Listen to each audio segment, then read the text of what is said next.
This episode is brought to you by 5 Bullet Friday, my very own email newsletter.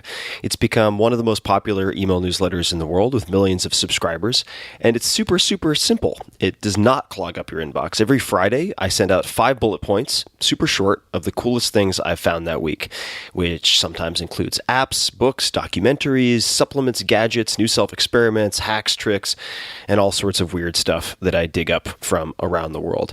You guys, podcast listeners and book readers, have asked me for something short and action-packed for a very long time, because after all, the podcast, the books, they can be quite long. And that's why I created 5 Bullet Friday. It's become one of my favorite things I do every week. It's free. It's always going to be free. And you can learn more at tim.blog/Friday. That's tim.blog/Friday. I get asked a lot how I meet guests for the podcast, some of the most amazing people I've ever interacted with. And little known fact, I've met probably 25% of them because they first subscribed to 5 Bullet Friday. So you'll be in good company. It's a lot of fun. 5 Bullet Friday is only available if you subscribe via email. I do not publish the content on the blog or anywhere else. Also, if I'm doing small in-person meetups, offering early access to startups, beta testing, special deals, or anything else that's very limited, I share it first with 5 Bullet Friday subscribers. So check it out, tim.blog/Friday. If you listen to this podcast, it's very likely that you'd dig it a lot. And you can, of course, easily subscribe anytime. So easy peasy. Again, that's tim.blog/Friday. And thanks for checking it out. If the spirit moves you. Optimal minimal. At this altitude, I can run flat out for a half mile before my hands start shaking. Can I answer your personal question? Now would seem an appropriate time. What if I did the opposite? I'm a cybernetic organism, living tissue over metal endoskeleton. Tim Ferriss Show. Hello, boys and girls. This is Tim Ferriss. Welcome to another episode of The Tim Ferriss Show, where it is usually my job to deconstruct world-class performers, to tease out the routines, habits, and so on that you can apply to your own life. This episode is a special episode. I'm very excited about this, and it is a trip down memory lane to look at one of those pivotal moments that you can sometimes point to where everything changed, even though at the time it wasn't clear just how large of an impact it was going to have, in this case, in my life. So this episode features my very first presentation at the South by Southwest conference from March of 2007.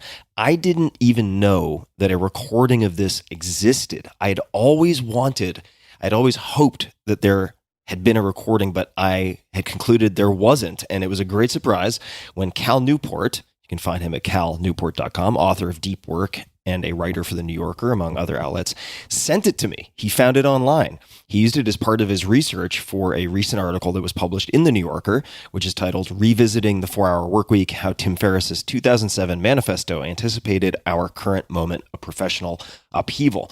So this South by Southwest presentation was a very big deal. I could not have predicted it would have the impact that it did.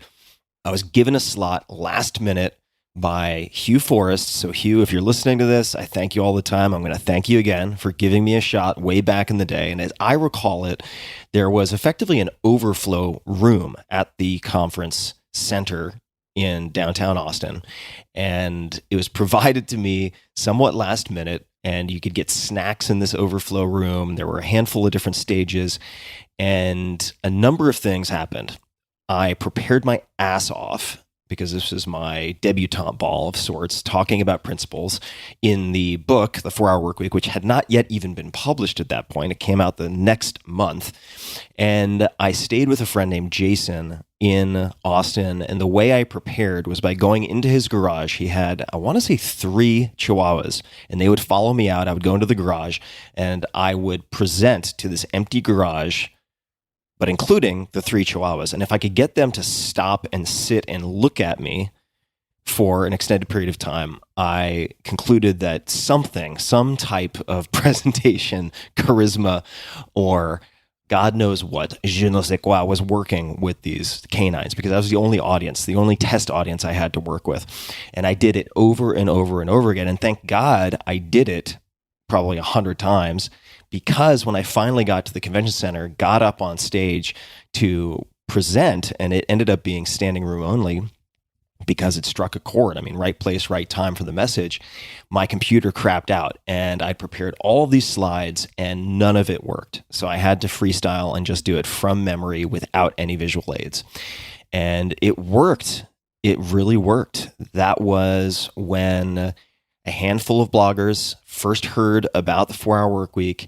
I became friends with a number of them, sent out galleys, and then ultimately it cascaded into people like Robert Scoble taking note of it and mentioning the book, and then Shazam, what would you know, hit escape velocity in Silicon Valley first, then made it onto the New York Times bestseller list, where it stayed more or less for the next 7 years. And it has been one hell of a crazy ride. So once again, Hugh Forrest, thank you for giving me a shot way back in the day. I will never forget it. And now, without further ado, here is the lost speech, the lost presentation from South by Southwest 2007. Please enjoy. My name is Tim Ferriss. Ferriss, I prefer Tim, to be honest with you. And I'm a guest lecturer at Princeton University in high-tech entrepreneurship. Have been since 2002. And that's really all you need to know about me for now, and I'll jump right into it. The 4-Hour Workweek is my first book, and it encapsulates my experience over the last 4 or 5 years conducting experiments around the world in what I call lifestyle design, which I view as an alternative to long-haul career planning and solves a lot of the problems that presents. So 3 reasons you might want to listen to me today. And you're here already, so that's a good indicator. But the first reason is, in addition to the books that I'll be mailing out to everyone, I will be issuing a challenge at the end of this, and the prize is a round-trip ticket anywhere in the world. So please pay attention. The second reason is, even though I don't have all the answers, I don't claim to have all the answers, I suspect that we have a lot of shared DNA. So from 2000 to 2004, I worked at various startups in the Silicon Valley, started my own startup as a CEO, and my schedule was 7 a.m. to 9 p.m. So calls to Europe and England in the morning, to wholesalers and distributors, the normal workday, as it were, and then calls to New Zealand, Australia, Japan, and then 3 or 4 hours of email at night. And that was 6 or 7 days a week, sleeping under cubicles, whether that's a nap or even at night, waking up and continuing working. I checked email 100 to 200 times a day, send, receive, like a rat with a cocaine pellet dispenser. And I was proud of that. I was very proud of the fact that I was able to do that. And I was part of the overwork ethic that I think is epidemic, not only in this country, but elsewhere. And the third reason is that in mid-2004, I unplugged from all of that. And I realized that it wasn't sustainable. The average worker is going to have 500 months of solid work in his or her lifetime, and it just isn't sustainable. It's not a scalable model, and I'll talk about that more. So in mid-2004, I left the United States and spent the next year and a half conducting these experiments in lifestyle design. And what that means is I went through 20 countries, 25 countries, doing everything that I had postponed, everything I had wanted to do but put off, waiting for retirement, essentially. And even though I was receiving about 1,000 email per week, I checked email once every 10 to 14 days. And in the process, was able to actually increase the profit of my company about 40%. So I want to talk about how that was done. And 2 questions to keep in mind as I'm going through this presentation, which I want to keep short because I really want to get to the Q&A because I'm sure there will be a lot of questions. Hopefully there will be. 2 questions. The first is, how do your decisions and priorities change if retirement will never be an option? All right? So if you are going to have to work in some capacity until the day you die, how do your priorities change? How do your decisions change? Because I would assert that everyone in this room is way too smart and way too easily bored to ever retire. And to give you one example, there's a gentleman who also used to guest lecture at Princeton University named Frank Slattery, very accomplished businessman. acquired more than 130 companies in his tenure at a large corporation. And he retired at one point based on the advice of his doctors because he had had heart surgery. And within 2 days, he woke up at 5 in the morning and was putting on his suit and his tie, and his wife said, "What are you doing?" He said, "I'm going out to start another company."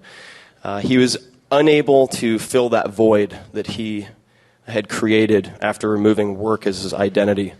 And that's something we really want to avoid. The reason he doesn't speak at Princeton anymore is because he had quadruple bypass surgery, and he can't do that. All right? So what if retirement isn't an option? That's question one. Question two is, let's say you get what you want in the game that you're playing. Let's say that you get 10% more customers, you get 10% more email, 10% more phone calls every month indefinitely. Is your business scalable? Is your career scalable? And most important, is your lifestyle scalable? And if it isn't, when are you going to become a bottleneck? And when are you going to face imminent meltdown? So, I have a 745 slide presentation I'd like to go through. I'm just kidding. I'm not going to spend much time on the problem. Everyone here knows what the problem is, whether that's time famine or, worse yet, some sense of boredom, doing something that is tolerably uninteresting. So let me just jump through this real quickly. So I want to show you sort of the before and after in my case, and I'm sure some of you will be able to identify with this. So this is the, oh boy, here we go, tech support, first thing in the morning. I wasn't going to use PowerPoint because I hate PowerPoint, but I wanted to give you a few very basic, there we go. So I'll let you read this. I don't want to read it for you, but let's see. Okay, guys, you know what? Forget PowerPoint. No, that's okay. I'll save you the trouble, and I'll try to do my sort of dramatic reenactment of what those cartoons were supposed to accomplish. So the first one said, "Hi, my name is Barry. I check email 200 to 300 times per day," and it was in a support group. And I'm sure most of you at some point have felt that way. And then the after was also from the New Yorker, and it was a photo of a guy, an executive, on his desk. He has a phone to his head, and he's saying, no, Thursday doesn't work for me. How about never? Does never work for you? And that's where I would like to get all of you at some point. And then the last slide was an encapsulation of what I view as the biggest problem. And it was a quote by Robert Frost, which was, "If you work faithfully 8 hours a day, one day you can become the boss and work 12 hours a day." Are you in a game worth winning? And is it scalable? I'll come back to this. So what I'm going to do is run through just a few of the principles, the commonalities I found among people who are able to really design ideal lifestyles for themselves.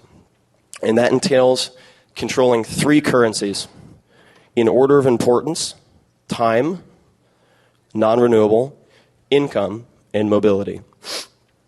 And the structure that I'm going to go through is definition, elimination, automation, and then liberation. And when I look back on my own experience, I really followed that process, and it is repeatable. And I'll give you one key concept from each, illustrate it, and then tell you exactly how you can use it as soon as you leave this presentation. So jumping into definition really entails determining what it is that you want to create from a lifestyle standpoint and how much that costs. What are the financial realities of designing an ideal lifestyle? And that requires, first and foremost, defining not only what you want, but actually, again, in order of importance, what you want to do, what you want to be, and what you want to have. I'm not going to go into too much detail here, but define also entails determining what portion of your efforts are producing the results that you want. And I just want to give one example of the 80-20 principle and how that can be applied. Some of you may be familiar with it. It's also called Pareto's principle. The 80-20 principle dictates that 20% of your actions, 20% of your inputs will produce 80% of your desired results. 20% of the people will produce 80% of the results. So looking back at my own history to give you an example of how dramatically a quantitative analysis using the 80-20 can be, In mid-2004, again, when I reached my threshold, essentially, I had approximately 120 wholesale customers. And the company I started was a sports nutrition company, handling everything from design to manufacturing to distribution through about 15 countries. And of these 120 wholesale customers, I realized that 5 of them were contributing about 95% of my profit. And because I felt as though I needed to be active from 9 to 5, I was creating activities for myself to fill that time. And the remaining 115 were only contributing about 5%, but I was spending all of my time chasing them. So what did I do? I took all of those non-productive customers and put them on a holding pattern, which meant that they could place orders, but I would not contact them by email or phone. I would not chase them. Not only that, but I would make it actually more difficult for them to order. Now, why would I want to do this? And what I did is I required them to actually print out, fill in a form, and fax it to me as opposed to making phone or email orders. I did this to filter my customers, so I would have low-maintenance customers. Because what you're after is not more customers necessarily, but more income. And then I focused on taking those 5 most productive customers who never complained, always paid on time, never required any management, finding the commonalities and duplicating them. So in the process, I was able to cut my time down from about 60 hours per week with the wholesale accounts to about 2 hours per week. And was able to increase profit from that wholesale division about 20% within the first 2 weeks, just with one additional large profile customer. And you can apply this not only to customer base, you can apply it to your suppliers, you can apply it to your personal activities. So you need to do a time audit, just as though you would determine where you're consuming calories when you're on a diet. You need to know what those sources are. So really sit down and see how you're spending your time. And the question you need to ask yourself, there are really 2 questions. The first is, what 20% of my activities are producing the 80% of what I'm trying to accomplish? And you really want to ruthlessly eliminate everything else possible. And some of those things will be minimally important, but they're not important enough to spend your time on. Focus on duplicating your points of strength and what's really producing results. The second question is, what 20% of my activities, of the people I'm involved with, are producing 80% of what I don't want? And you may want to actually eliminate those before anything else. In my particular case, I noticed of those 5 wholesale customers who were making a huge contribution to my profit, 2 of them were professional ball breakers. So we're faced with a dilemma here. And that is, they're contributing quite a bit of money, but there was a huge negative carryover. I took their insults, their browbeating, and it carried over into my personal life. Just had a lot of anger and anxiety with me at almost all times because of this. So I fired those 2 customers. And I would encourage everyone to fire more customers. And the way I did that was I sent them an email, both of them, and I said, unfortunately, it doesn't seem as though our work styles are compatible. I would love to continue working with you if the following conditions are met. No insults, no profanity. If that's the case, look forward to working with you. If not, best of luck. Take care, Tim Ferriss. One of them left, never to be heard from again. And the other shaped up immediately and was placing twice as much orders on a monthly basis. So that's one piece of definition. Another principle that I'll let you do a little bit of homework on yourself that I can't go into too much detail here is called Parkinson's Law. And Parkinson's Law was introduced to me by Ed Shao, who was my professor at Princeton before I came back to speak at his class.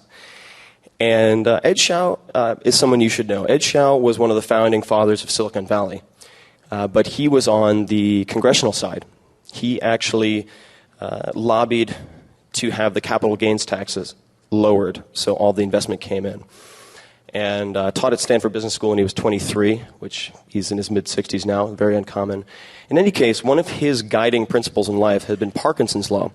And Parkinson's Law dictates that a task will swell in perceived complexity and importance in direct correlation to the time that you allot it. All right?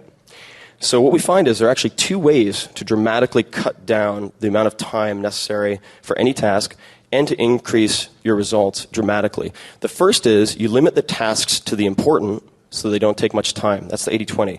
And then the Parkinson's law is you limit the time so that you limit yourself to the truly important. Okay? So moving on to the next, which is elimination. This is probably my personal favorite. Time management, just a few words on time management. I don't think it works. I think that there is an efficiency epidemic among intelligent people, especially among technologists, to focus on how to do things better as opposed to what to do. I think there's a limit to the amount of information that you can organize. I prefer to eliminate as many inputs as possible. So, elimination, what I'm going to talk about just briefly, and this will be one example, is what I call batching. And I'll use this in the context of email. So if you've ever ordered T-shirts or had anything printed, the cost for, let's say, printing 3 T-shirts might be the same as printing 20 T-shirts. The reason being there's an inevitable setup cost involved. And that's the same with any task. The average American worker spends 24% of his or her time simply in between tasks, task switching. And once interrupted, 40% never go back to their original task and complete it. They move on to yet another task, another task, another task. And this is how you end up with 20 windows open on your computer. So batching involves letting similar tasks accumulate and then performing them at very limited times, as infrequently as possible to accomplish what it is you need to accomplish. And for knowledge workers, which all of you are, who spend at least 25% of your time on email each day, email is going to be the single biggest turning point that you can affect directly. So what I would recommend, if you guys are listening instead of twittering, is that you set an autoresponder on your email. And one of the major keys to achieving a 4-hour work week, which is, it's not a misnomer, it's not a typo, this is possible, is managing expectations of those around you and training the people around you and your boss, if you have one, to obey those rules that you set for yourself. So the autoresponder would go something like this, and I've used this on many occasions. Dear colleagues, thank you for your email. Because of extremely high workload and pending deadlines, in a move to efficiency and effectiveness, I will be checking email at 11 a.m. and 4 p.m. Pacific Standard Time, or whatever your time zone is. If you have a question that requires an immediate response before one of those 2 times, please call me on my cell phone. Also, if your email does not contain a question but is a confirmation or a statement, I will not respond. Please don't be offended. I appreciate it. Smiley face, exclamation point, however you want to make that appear very friendly. Thank you for your understanding, Tim Ferriss. If you make that one change and you stick with it, the quality of life that you experience will change so dramatically that you will wish you'd done it years sooner. It doesn't have to be twice a day. I recommend twice a day for a few reasons. You need to let email accumulate. One of the worst habits you can get into is checking email first thing in the morning, because first of all, chances are not many people have replied. Second of all, you scramble your brain with a collection of disorganized ideas and unrelated ideas. So let your email accumulate. Focus on getting the one most important task that you've identified through 80-20 done before lunch, so you can't postpone it and use that as an excuse. So really, elimination is about focusing on the crucial few instead of the trivial many. And most things, the most important thing that I learned from Ed Chow was that most things don't matter at all, and almost all the rest matter very, very little. So moving to automation, this is something that I've experimented quite a bit with in the last 3 or 4 years. Of those remaining tasks, so you have determined what your most valuable inputs are, you've eliminated as much as possible. Now you have a certain collection of tasks, some of which are important to perform but very, very time-consuming. That includes your batched tasks, which could be anything from laundry to paying your bills to checking paperwork, filing sales reports, anything of that type. What I recommend you do is really quantify the value of your time and I mean that in a very specific way. So if you make $50,000 per year and you work 40 hours a week, God bless those of you who already do, and you take 2 weeks of vacation a year, you make $25 an hour. All right? What I would recommend is that you outsource anything that can be done for less than $25 an hour. Now, there's certain tax mathematics that you would want to work into that, so let's just say $15 an hour. Anyone that you can pay to perform a task for you for less than $15 an hour, you should assign those tasks to them. So as a personal example, I have an army of about 25 Indian MBAs in Bangalore who essentially run my life for me. And they cost $4 an hour. And there are a number of advantages to this. Number one is it removes the excuse, the ability for you to create crap tasks for yourself that are time-consuming. You don't have any excuse anymore. The second is they can work while you sleep, which is nice. So any type of internet research, any type of spreadsheets, almost any type of work can be outsourced. I have one friend who I interviewed for this book who had a favorite pair of jeans. He'd had these jeans for 5 years. They were worn in just perfectly. He had the little wallet outline. He couldn't get a replacement for these jeans, but he ripped them right down the groin. Not good to wear around. And he sent these jeans to his group of professional virtual assistants in India, and they had them replicated. He had people his size wearing them, putting a wallet in, replicating the jeans exactly. And if you go to 4hourworkweek.com, there's a sample of outsourcing life, the chapter, and there's a bit by A.J. Jacobs, who's the editor-at-large of Esquire. It's hysterical, absolutely hysterical. But this alone has saved me an immense amount of time. And so automation, thinking in terms of rules that you can set for yourself as opposed to responding in a culture of urgency. Okay, the last piece is liberation. And this is a two-part portion. The first element of liberation is creating mobility. So mobility, if you recall, is the third ingredient, the third currency of ideal lifestyle design. And for entrepreneurs, how many people are entrepreneurs in the audience as opposed to employees? Okay. How many people are employees or have their time set by someone else? Okay. So entrepreneurs have the hardest time with automation because they fear giving up control. I'm an awful micromanager. This took me a long time to learn. For employees, on the other hand, they tend to fear taking control. So liberation, from a mobility standpoint, getting out of the office is very intimidating for them. Before you can automate fully or eliminate as an employee, you have to get out of the office, at least part-time, because if you're only working 2 hours a day but you're still stuck in the office, that's no fun at all. You just end up surfing the web all day, which honestly is overrated in my opinion.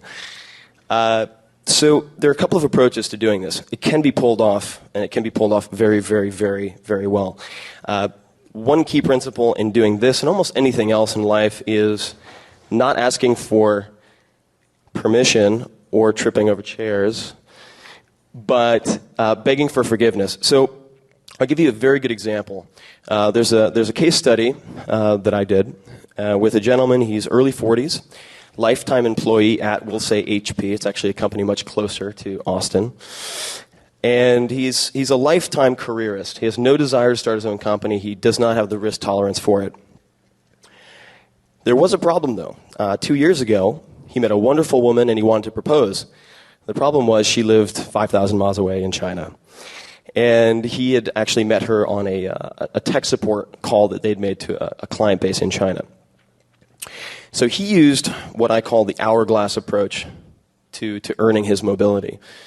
What he did is he created an emergency that would take him out of the office for 2 weeks. He said, I'm really sorry, this is the situation. I have a family emergency, or I need to install my DSL, whatever your excuse might be. I need to take 2 weeks out of the office. I recognize that I need to continue working. I don't want to take vacation days. This is how I propose we do it. Notice, this isn't a can I do, this is I need to do, how will we do it? And he took those 2 weeks. Beforehand, I should note, he worked each Saturday for about 3 weeks to make sure that all the communications worked, that he could actually work remotely and he had the discipline to do so. Then he took 2 weeks and he went to China. And he had all of his support calls routed to his fiance's phone. No one was the wiser. And between proposing and eating pig face or whatever he did on that side of the world, they do eat pig face. I lived there for 6 months. He was able to perfect his approach to working remotely. When he came back, okay, it's called the hourglass approach because you start with a large period outside the office, you come back in, and then you balloon back out. So he came back to the office, he said, this is what happened. My productivity was twice as high, and he had all of the data that he had gathered along the way. This number of extra billable hours, this number of clients contacted, this many projects completed. And he was able to really demonstrate the data to support what he was suggesting, which was 1 day remote per week. That's all I want, 1 day remote per week. You can always change your mind, which is called the puppy dog close. You know, just take the dog home. See what you think, you can bring him back. Make it reversible. If you propose a permanent change, your boss is going to say no. Just 1 day per week, let's try it out. This is what I found. I think I would be much more productive. And even suggest a day in the middle of the week to start, because it won't appear like you're trying to get a 3-day weekend. And the boss will be more open to that. And then, over time, you make yourself less and less productive at work and more productive remotely, until you get back to whatever degree of mobility you want in your life. And there are many examples that I could give you of this, but it is very, very possible within an employment situation. The second part of liberation, which I don't have too much time to go into today because I want to get to the Q&A, is taking advantage of the time that you create. So, if I only had more time, and then you have this glut of time, the question of what to do with it is a lot harder to answer than you might think. Because spending a week on the beach, that's enough. You'll rub cocoa butter on your belly for about 5 days, and you'll be so bored you'll want to poke bicycle spokes through your eyes. It's not a long-term career post whatever it is you're doing now. So, just to give you a personal example, the first day that I left the country. So, how did I begin my lifestyle design experiments? Well, I began it by on one of my many trips to New York City, taking a backpack with a week's full of clothing and deciding that I just needed to leave the country. And I went to JFK and bought the first ticket I could find out of the country, which was a one-way to London. And I stayed with my two of my former classmates in London and woke up the next morning, and I had already set the rule that I'd be able to check email once per week, every Monday. And that was not a Monday. And I woke up at 10 a.m., my first day without an alarm clock in 4 or 5 years, and bolted up right out of bed. I'd envisioned waking up to bird song, stretching like a cat under a Spanish villa, breathing in the aroma of freshly brewed coffee. Not quite how it happened. I bolted upright like someone had put a foghorn to my head, looked around for my laptop, realized that I couldn't check email, shouted for my friend, realized they were at work, and proceeded to have a complete nervous breakdown. And wander around London for a day, going to see the sights, which I find boring. I don't really like museums that much, with some vague sense of guilt, looking out of the corner of my eye at every internet cafe as I pass by. Once you remove work as identity, once you remove job description as self-description, after you've let your interests atrophy for a long period of time, it's quite a challenge to make productive use of that time and fill that void. So that's the last part of liberation. So, in summary, I really want to make the point that I believe the point of life is to enjoy it. And that the three currencies, time, income, and mobility, are vehicles to achieving that. They're not ends in and of themselves. And I hope that this presentation, at the very least, really my ideal outcome is to catalyze a severe national backlash against information overload and this culture of immediacy. Because life doesn't improve necessarily with Twitter and dodgeball and 24-hour access. Having other people wait for you is a symbol of power. all right? And you need to train people to do that. I was recently in Florianopolis, Brazil, learning to surf, and beautiful place, I recommend it. A lot safer than Rio. And I was going through the airport on my way back to the U.S., and there was a huge 20-foot advertisement, and it was for a BlackBerry, a brand new BlackBerry model in Brazil, and the title was, "Now your email can find you anywhere in the world." And that's my idea of hell. I really encourage you to focus on the critical few and ignore the trivial many. And it's possible to do that within the confines of being an employee. So I want to open it up to Q&A, and then I'll issue the challenge that I promised everyone, for which the prize is a round trip anywhere in the world. I'm going to open it up to Q&A, and I don't want to take up any more time. So please, go ahead. Yeah, great presentation, by the way. I wish I had the stones to fire 80% of our clients. And the reason I don't is because we've built up, I own an interactive design agency, and we've built up a really good reputation in our region, and we depend on word of mouth. How do you fire 80% of your clients without building bad will within the community? No, that's a very good question. Fire is a strong word. And what it comes back to is when you start a company, your objectives are often very, very clear. I'm starting this business because I want to be more independent. I'm starting this business because I want to control my time. I'm starting this business because I want to be respected in community X. It's very easy to lose sight of that and focus on the insidious quarter-by-quarter growth mentality. I don't think indefinite growth is a smart or healthy thing in business or personal life. So how do you fire them? First of all, you need to do an analysis. It might not be 80-20. It could be 50-50. Usually it's actually more 95-5. Really all I'm encouraging you to do is focus on filtering your clients so you have low-maintenance clients who fit your ideal profile. And it's possible to do that. Just to give you an example. So I have a distribution through about 15 countries with our products, and 200 to 400 people work on the entire supply chain and distribution at any given time, whom I pay. And I was able to fire. Fire isn't really the correct term. In my case, I was more or less ignoring them, unless they had something pending. And honestly, if you just take that one step, you're not going to create any bad will.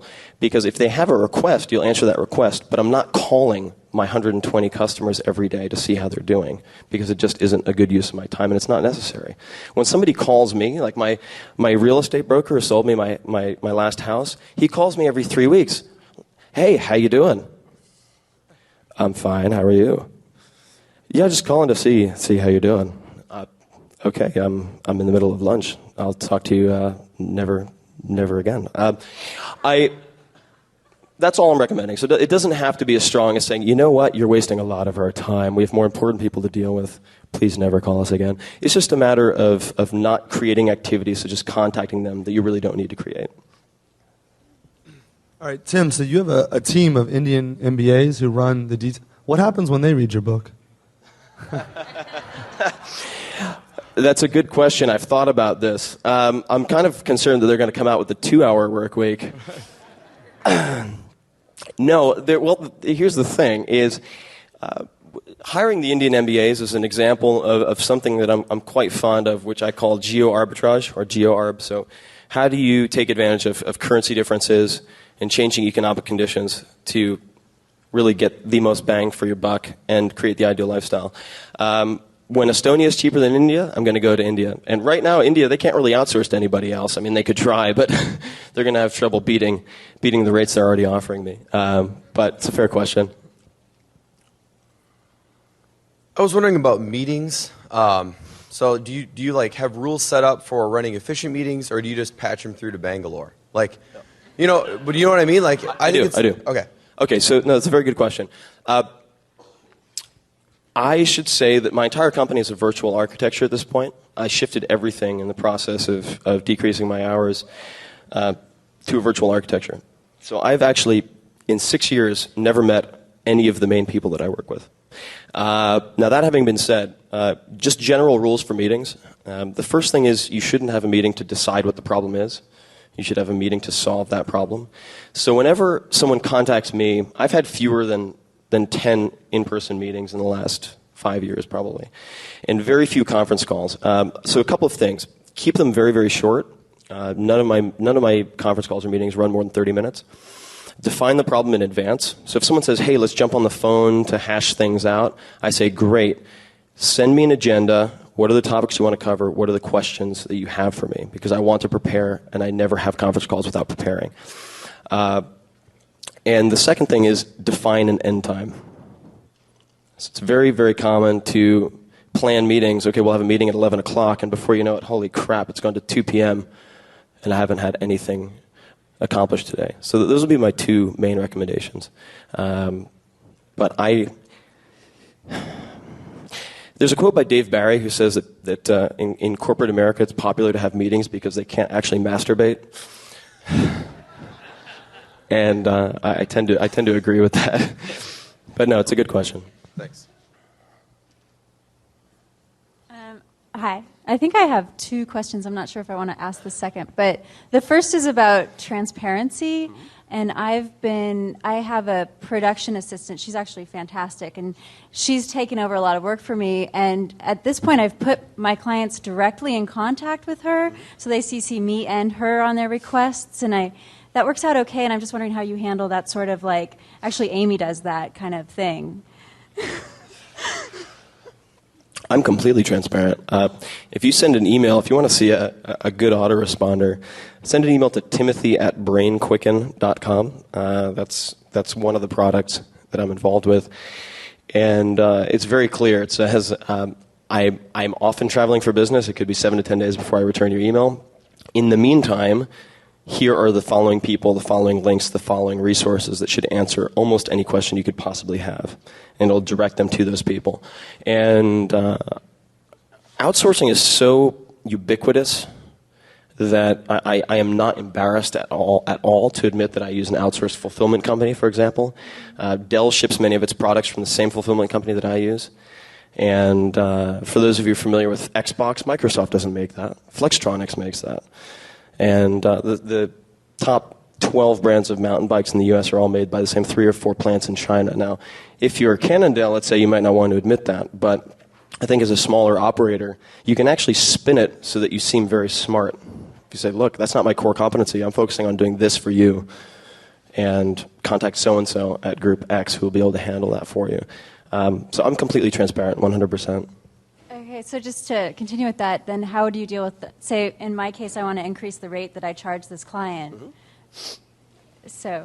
So how do you pawn it off to a subordinate while charging them more? Yeah. Well, I'll tell you what my PR firm did to me. They say, no, when you hire us, you're not just working with me, you're working with our team. And we're bringing on the breast and brightest. My goodness, where's my mind? I'm sorry. So that's how I would approach it. You're recruiting a team instead of just me. Hello. So with your email autoresponder, it says if you send a statement, don't expect really to hear back, which makes sense efficiency-wise. But then what do you say for relationship management? I mean, do you think relationship management borders on the real estate guy calling you being like, hey, how's it going? Is that? I will, as far as relationship management goes, I believe there are very few relationships that are the critical relationships. That doesn't mean that you're rude to other people, but I think that email has reached a critical mass where people are now ignoring email. If you want your congressman to respond to you, you send them a handwritten letter. It's almost come full circle. So email, I think people expect a certain degree of I wouldn't say coldness, but sort of brisk efficiency in email. And there was a great panel yesterday on the entirety of email, and I can talk to anybody more about that later. But for relationship management, I call people on the phone when I have something interesting or important to tell them or ask them. And I also help my clients who are important to me as opposed to just checking up to see how they are. So I will actively look within all of my contacts to see if I can make introductions between my most important clients. I have one of my partner companies is a $70 million company, and they're trying to liquidate some of their company to create working cash for the founders, and I introduced them to a private equity manager. And those are the types of things that I handle by phone call, very infrequently, so that when you do call them, they know it's important, they pay attention, they don't ignore you. I was just messing with you last time, man. I have a real question this time. You said that you should eliminate what's not important and focus on what's important, which is obviously great advice. I give it to people a lot too. But what people always ask me is, how do you figure out what's important and what's not important, you know? No, that's an excellent question, and it's something I like to talk about, so thanks for bringing it up. There's a gentleman named Arthur Jones. He's the founder of Nautilus Company, probably the smartest exercise scientist of the last 100 years, I would say. Also the founder of MedX. He's actually on the Forbes 5, he was on the Forbes 400 list at one point. Very smart guy. And he said, if you can't measure it, you don't understand it. If you can't measure it, you don't understand it. And Peter Drucker also said, what gets measured gets managed. So it has to be quantifiable. It can't be, I think this is important. How do you measure your results? How do you measure how your day is successful? Is it additional sales? Is it additional clients? What are you counting? If you're now not counting something, you're flying blind, as far as I'm concerned. You need to have a quantifiable metric. And once you identify that metric, then it's fairly easy. You say, this is my desired output. What are the inputs that contribute to that? And that would be the fast answer. So for me, I look at what I call relative income versus absolute income. So it's very easy to trick yourself when you look at annual income. You say, oh wow, I just got a $10,000 raise. So now I'm making $60,000 instead of $50,000. That doesn't necessarily mean you're making more than $25 an hour now. If your hours go up, you're actually making less. And that's how management consultants and iBankers, who are a lot of my friends, end up making less than someone at Burger King. So I look at how many hours am I putting in and how much am I getting paid per hour and what contributes to that on the business side of things. I 80-20 my personal life as well, but that's usually related to people. So what are the 20% of the people around me or the people involved with me who contribute to my general well-being, happiness, excitement? And I'm pretty ruthless with my social encounters too. If you really want a scalable life and you want to achieve what it is that you've set in front of yourself in your personal and business life, you have to be very ruthless with that type of elimination. So quantifiable metrics. You need to identify what your desired output is. Sorry to ask so many questions. This one's kind of, I don't know if I should ask it, but would you take me on as an intern? Sure. I'll give you $4.50 an hour. Well, it's only 4 hours a week, right? Well, see, my work week is 4 hours a week because I make your week 300 hours per week. I meant a mentorship, actually. Okay, yeah. No, let's talk about it. Let's talk about it. No, if anybody's interested in being involved with the book launch, it's going to be a very, very exciting time. So please let me know. Yeah, absolutely. Let's talk. And then maybe I'm cutting to your punchline or something, but you mentioned you could get a flight anywhere for free. Yes. Okay. So but you had a technique for doing it, or is this a challenge? No. I'll tell you exactly what it is. But first, I want to see if we have there might be a question behind you. A quick question. You mentioned certainly with your knowledge and experience, you certainly leverage that in life. But are there any other tools that you leverage? Like, you said you don't really like time management, but there's like calendar and planners and PDAs and any other tools besides the knowledge and experience. Sure. No, that's a good question. Hold on a second. I'm going to dazzle you guys with my technological sophistication. Hold on a second.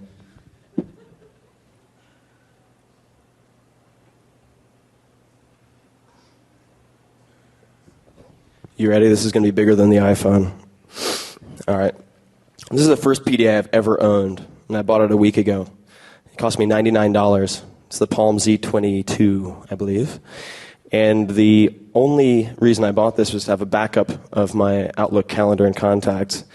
And the one criterion that I had for PDA was that it did not have internet access.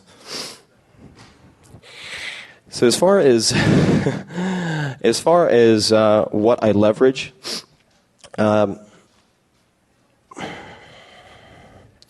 I think the most important skill that you can develop is the ability to deal make and negotiate. Doesn't matter if you're a technologist, doesn't matter if you're an employee. You're going to have to create the win-win situations, or the perception of win-win situations, to get anything that you want. Because the default answer to anything that you ask for is going to be no. So how do you work from that position? So I would encourage everyone to become a student of creative deal structuring and negotiation. I think that that's the most valuable skill set you can develop that lends itself to every other. So I think that, like, I'm hearing that you're saying, like, being connected and constantly being interrupted, and a lot of that really, like, distracts you from the things that are really important, because all those small things make you feel important in that moment. So that's like crack. And, like, everyone in this room is probably, like, twittering and, like, you know, feeling important, reading their Twitters or writing something. So how do you have any advice on, like, getting off that crack? Sure. So I'll tell you a very brief story. I don't know how much time I have, but I'll just keep on talking until someone kicks me off. So I went to a friend's birthday party a few months ago, and there were about 20 people there, and there was a little bucket of cupcakes. And I ate about 12 cupcakes because it was a Saturday, and Saturday is my off day where I'm allowed to eat anything I want. And so everyone was staring at me and really thought I was a strange creature. But I sat down next to one guy who had about 12 glasses of wine, so I felt we were, you know, with my insulin levels and his blood alcohol levels, we were about at the same comprehension level. And we got to talking, and he asked me the question everyone asks me, which is, what do you do? And I don't have a good answer to that, because what I do with my time and what I do for income are two very different things. So whatever I say, I end up either sounding like a pathological liar or a drug dealer, which I'm not a pathological liar. I suppose I am a drug dealer to some extent. And I told him my story. I had just come back from Japan. I spent September in Japan learning how to sword fight, kendo. And I told him about it, and he said, wait. 4-hour work week? You're full of shit. Come on. And I explained that actually I was going to call it the 2-hour work week, and it was a compromise with my publisher because they felt that 2 hours was too unbelievable, but 4 hours, that's just about right.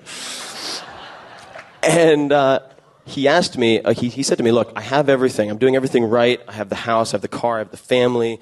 I like my job. I just do way too much of it. How do you create that time? And I told him, okay, all you need to do is ask yourself 3 times a day, am I being productive or am I being busy? That's all you have to ask. Put it on your screensaver. Have it pop up. That's the one interruption I'll allow you. Have that pop up 3 times a day. And he actually translated that into different phrasing, which I think is really helpful, which is, am I doing a crutch activity? Everyone has their crutch activities that they sort of default to if they want to put off something uncomfortable. Am I performing a crutch activity? And he ended up getting more done in the week that he implemented that than the previous 4 weeks combined. And he started taking Mondays and Fridays off to work remotely.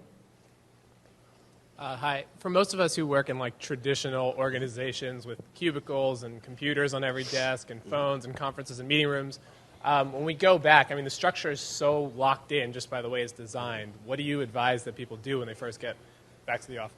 Sure. Okay. So that relates to the challenge, so I'm going to segue into that also. The first is, I'm an extreme example. I'm nuts. I take this to a very, very ridiculous extreme. And that's just my OCD nature. But for someone in a work environment, if you could just cut 5-10 hours off your week, I think that it would make your time here well spent. But before I even get into that and I start lowering expectations, I would say that the biggest mistake I see employees make is they underestimate their leverage. They underestimate the amount of leverage they have. And one good way to increase your leverage, by the way, 2 things that are related to mobility. The first is increase your employer's investment in you, so that the cost of losing you is more painful than granting you permission to do whatever it is you're asking for. So I really want to take a 4-week course in X. I really want to have perhaps mentorship time with executive Y. Really get them to invest in you. And that's not a deceitful or negative thing to do. This is improving your value to the company, but at the same time, it will make them less likely to refuse requests. The second thing is that when you ask for things, it's just important as how you ask for them. All right? So a very good friend of mine, he's designed for IDEO and a lot of the design firms like Frog. And he just doesn't stand up for himself. And he was recently given a BlackBerry. And I was with him when this happened. It was a Saturday night. And his immediate boss sent him an email. Received it on his BlackBerry, but we were just going into the subway. He responded on his cell phone 2 minutes later. And the boss called him and said, "What the fuck? I just sent you an email. You can't do this. This is a Saturday." And he said, "This happens again, we're going to have a serious talk with my supervisor." And what I recommended my friend do, his name is Sherwood, I recommended that he increase his value, like I told you. And he's admitted to me, he says, "I'm so overworked because I have this, and this skill set, and I'm the only person who can do it." I said, "Sherwood, you have a great hand to play." And so I told him to wait until a crunch period when he was an absolutely an integral part. And then he made his request, which was to take 3 weeks off to go to Oktoberfest in Munich. And he said, "Yeah, I'm just really not very happy." And I don't know what I'm going to do. It could be crazy. He didn't say that. But long story short, he got the trip to Munich. So don't underestimate the leverage that you have. Chances are, let's look at it this way. Let's say you do get fired. What's the worst thing that happens? I've been fired from every job I've had except for the one that I created myself. But it's for reasons that go well beyond the scope of this presentation. Where the hell was I? I need more caffeine. Where was I? Somebody remind me. What was I talking about? Right. Okay, so if you get fired, and a number of my friends have gone out of their way to get fired because you get something very pleasant called severance, is the worst thing that happens is you get unemployment and you take a little extended vacation until you find your next job. Everybody here, if you've made it this far in life, your genetic pool is deep enough that you'll get a job soon enough. Your employer, on the other hand, let's say they lose you in the middle of an important project. That could be fatal. Okay? So don't underestimate your leverage. That would be my first recommendation. And then going into what would I recommend that you do, this relates to the challenge. So the challenge is thus. I want anyone here or everyone here to implement one of the ideas from what we've just discussed, whether that's the 80-20 principle, Parkinson's law, outsourcing your life. There are 2 companies I'd recommend you look at closely. Your Man in India, YMII, and Brickwork, okay? Both based in India. Or some type of liberation play. And have until this week, Wednesday at midnight, and whoever implements them in the most dramatic fashion will get a free trip anywhere in the world. Free round-trip airfare, I should say. I'm not going to put you up in a 5-star hotel. So Wednesday by midnight, try to implement any idea from this presentation and tell me how it works. And that's it. So last, but certainly not least, if you continue on the current track, you're going to have 500 months of work in your adult lifetime. Okay? Since 1969, the average American worker works, in terms of hours, 8 weeks more than they did then, for the same income if you adjust for inflation, okay? So slow down, take a look at what you're doing. There's no rush, okay? So thank you all very much for coming, and I hope you enjoyed it.